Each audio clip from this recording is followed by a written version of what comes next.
I I don't want to give that place too much light by talking about them, but so much. But like, Yeah. I really want people to understand when you say boiler room, it was something where like it's every single day you have to earn your place for the team that you were on. That's it. Because when I went to interview, like they said, well, do you want to be a salesperson or do you want to be an account manager? When I got my experience was a salesperson was an account manager. You sold it and you managed it. So my skill set is both, but I also know like how many years I did cold calls where I had to do at least 100 dials. I know I did temp work where like temp jobs, we're talking about temp jobs and going in. I did 10 jobs where I was doing all they would give me a list and numbers and they would just say, here, run through the list, here's what you're trying to accomplish, and you need to be able to get this many in order to be able to come back tomorrow. So it wasn't even getting a week. It was if you want to make it to tomorrow, you better be able to get this done. And like I'll give you an example. A girl called me today and she said like she was trying to sell some I don't want to say executive assistants, but that's kind of what she was trying to label it as, but they were virtual assistants. And like she didn't have a game down right. And I feel like I spoke to her before because she called me and I was like, well, I got to be honest with you. What you're offering is not something that I could use. But so it's not a wasted call. Let me put you on the game. Let me tell you in what it is that you just told me in your sales pitch. Let me show you how to be able to polish that up. So when you get on the next call, you'll be better prepared for it. Because that's what cold calling taught me. Yep. You give me a list of like, you would get a list of like 200-300 numbers. And they're just trying to see how many numbers that you can get through, how long you can stay on the phone, and what information you can get out of somebody or how far you can get with it. So I had to learn quick because I'm like, you're giving me a day and I got rent to pay. So here's what I'm going to figure out. How do I get on the phone and get somebody to stay on long enough because that's going to get me past lunch? Then how do I get somebody to give me the answers that I need so this way I can come back in tomorrow? And I paid attention, the details. When you get on the phone, sounds like I caught you at a bad time. You know what? When would be a better time? You start knowing when to ask the follow-up questions and things to be able to reframe it so you can get further into the conversation. When you're in sales and you're getting timed on calls and you have to get a certain amount of dials in and things like that, that's the game. Anybody can dial the numbers and dial and get a bunch of dials in. When they're basing it on time on calls and closes, that's when you really start learning how to sell. And that's the sales that I see you do. And that's what I'm like, as much as I say I'm not sales because I learned what I didn't like and chose not to do it anymore. That's a fact. It's your gift because you are still willing to do it. My thing is I put my dues in. Yo, that's how I'll be damned I'm doing that. That's how I feel today. But you do know what I'll tell you too, I want to touch on, bro. What made me stand out too, what I figured out, and then this is a good sales tip for anybody that's in sales right now. When I was in that boiler room environment, what I realized I was having too many different conversations and I didn't know anybody's one pain point. Yes. So what I did was instead of me calling a food QSR company, this company, a e-com company, a fitness company, right? They all have a different set of unique challenges. So what I did was I said, what do I know a lot of? I was doing home theaters, right? I'm like, all right, yeah, I just installed mine. I kind of learned a lot from it, right? I'm installing mine. I'm learning from the dude, da-da-da. But then what I realized is I'm going to call every single person because they all have the same set of challenges. Yes. So when I call you, when I'm speaking to John in West Virginia, right, I know what you're trying to do. You're trying to get more bookings. You're trying to increase your revenue, right? How would it make sense if you put you on HGTV and Better Homes and Gardens? What would that make sense if I put you next to an article about home theaters? It only makes sense because you're a small solopreneur, entrepreneur that's trying to get your name out there. So by the time, what I did, bro, I went on Yelp and I took every single home theater company and I did it. I called every single company in the United States. I knew them on a first name basis. If I didn't close you last week, this week, I'm closing you 3 weeks from now. And I would put it in. And you know what? It was a vertical that nobody touched. I actually went back to, I'll tell you, keep it real. I went back to work last year because I had to go to Cannes. It was a $10,000 expense to get me, the camera crew, the whole crew out there. I'm like, look, let me just go back to work. Let me just see if, bro, I was another boiler room. And I'm like, what? I'm telling you, I have a personal brand with 20,000 people and I can make a call. And so to give you context, they're an events company. So they basically would reach out to brands and say, hey, why don't you bring your brand there? And we're going to bring your target audience to this event because they're already there. And you get to get 10 pitches. That's what we're charging. 10 unique pitches to your targeted audience at this event. Okay. And the people that were speaking were people I've had on my podcast, bro. The keynotes are driving the traffic. These are my friends. And so I'm trying to explain this to them. And they're like, you know what they tell me? Just make calls, yeah. keep dialing. And it was so crazy. People were making 200 calls to get one meeting.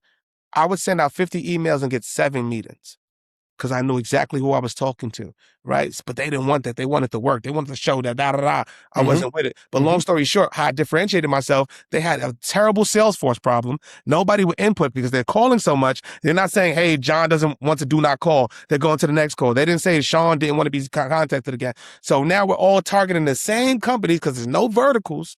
Repeat dials. And repeat dials from the same company. People are going on LinkedIn, they're bashing the company. We're killing our brand reputation, all of that, all the above.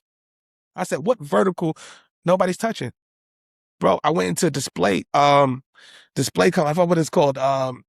So basically they're like like OptiSign, they're like digital display monitors, right? Like say if you got sales, sales, they have Okay, I know what you're talking about. Yeah, they have the software and all that. It's basically outdoor ads and things like that where they could be playing in a Windows store. Like, yeah, they have the TV, they're running commercials and things like that. And if the person's in the store, if it's out store, people are still able to see it and those impressions still count. So I know what you're talking about. So I'm in retail and I'm like, bingo. And none of them businesses was in the system. I just happened to cold call a random VP. Now I emailed the VP, emailed them. They sent me to the VP, bro. It took 6 calls. We closed a $200,000 deal. I closed the biggest deal in that company that year, and I was 60 days in. Of course. 60 days in because I tried to find an angle. So for anybody in sales, it's find that angle. If everybody's going right, I'm going to look to myself and say, what can I do to go left? What can I do to differentiate myself, right? We're all pitching the same thing. But what is the one area, what is the one blind spot that I know you guys aren't going to call? And I found that at the other place with the home theaters, and I found it with this place here. And we end up doing it. So if you guys are in cold calling, find something that you're passionate about, that you know the business a little bit, that you can learn and still apply it to the next call. So even if I don't close you, I'm learning. It ain't a failure. I learned something. So now I'm going to use it on the next call. Y'all just spoke to John over here. You know what I'm hearing from a lot of customers? They're telling me that they're experiencing this problem. Would you say that's the same? Oh, yeah, Jarrett, how'd you know? Because I just spoke to 50 of them. That part. Now I'm the expert. Now I'm the guy that knows your problems. And I'm the guy that you like. And I'm the guy that's smiling and I can make a joke and I can do all of those things and check all the boxes and solve and not sell. Then I got you. Yeah. Yeah. I'm gonna bring it back for a second because I said, of course, like it's easy. And it's only because I've been in the game. I've done those cold calls. Everything that you're saying makes sense to me because I had to do it. To those that haven't done it before, I need you to stop, take a moment, listen to what he's saying. What I really tell people to do is like, there's going to be some things that make sense to you in the moment that you can move on right now. And then there are things that aren't going to make sense until the moment presents itself. Come back and listen to it then, because when you come back and listen to it then, it's meant for you in that moment. So not everything's going to be meant for you to move on right now, but bookmark it because you're going to hear a lot of different things that are going to be able to help you, not just now, but further down the line. Because if you choose to go down any of these paths we're talking about, you're getting the introduction, you're getting the onboarding, you're getting the training that you get when you get in, and we're showing you how to navigate the waters once you're actually in it. So all of these things are different phases and different stages. So I'll piggyback what you said to the extent that like when Shorty called me with the virtual assistants, she had her thing where she felt like, like there's the old sales pitch. And I still say it's like they're using the 80s and 90s sales pitch. Well, I heard what you said, but let me ask you this. And my thing is, here's the problem. I've been trained on it. So I know exactly what you're doing. It's irritating to me because I know you're doing it poorly. So like between that and the fact that you're doing something and I know you're not doing it the right way, you're making me want to get off the phone faster. But again, this goes back to each one, teach one. I have a rule of leaving people better than I find them. Yeah. I can't do it for everybody, but for the ones that are open to not just hearing what you're saying, but not just listening, but hearing what you're saying and doing something with it. Yeah. I love making time for those people because I'll say something and completely forget that I said it. But in the way that life comes back around and the conversation we're having, you will run into those people someplace later and some throwaway comment that you made or a piece of advice that you gave them actually changed their life. And when you see them later, you see what they did with it. And that's where you get you get to see the fruit of what it is that you did. So Shorty's going through her spiel and I'm going, okay, I've already told you no. I've already said it's not something that could work for me. And she's like, oh, well, they probably have like 6 or 7 years experience, so it'd be good. And I was like, ma'am, I'm trying to explain to you that I'm like 30, 40 years experience.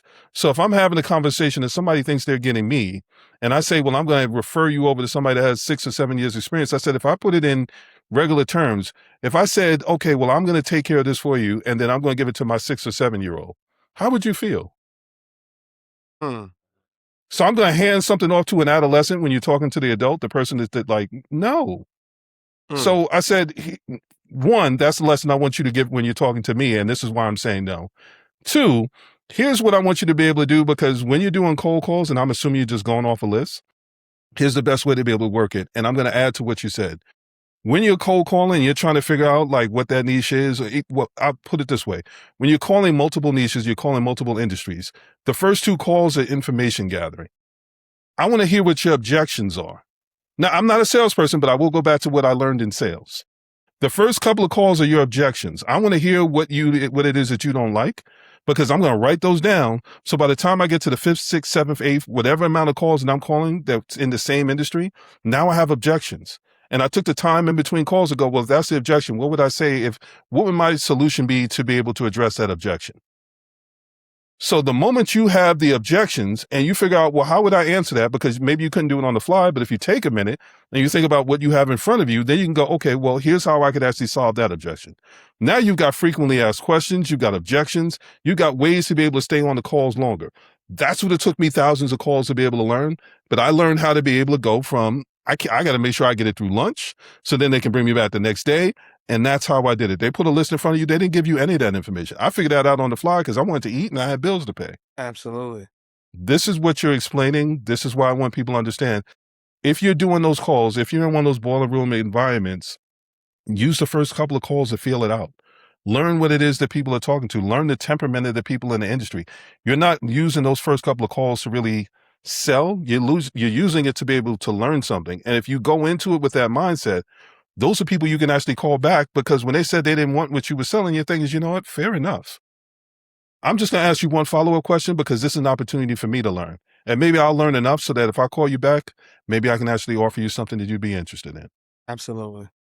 Absolutely. I used to do that all, bro. I used to take the numbers. I'm keeping it real. Good conversation with certain level of executives. Yes. I would make sure anywhere I go, I would just cold call you and let you know I'm over here now. Yeah. Yeah. Hey, I'm over here at this. I'm over here. I'm VP over here now. I'm doing this. Let me know if you need anything, man. Let's have a conversation, right? But it's just all lessons and blessings.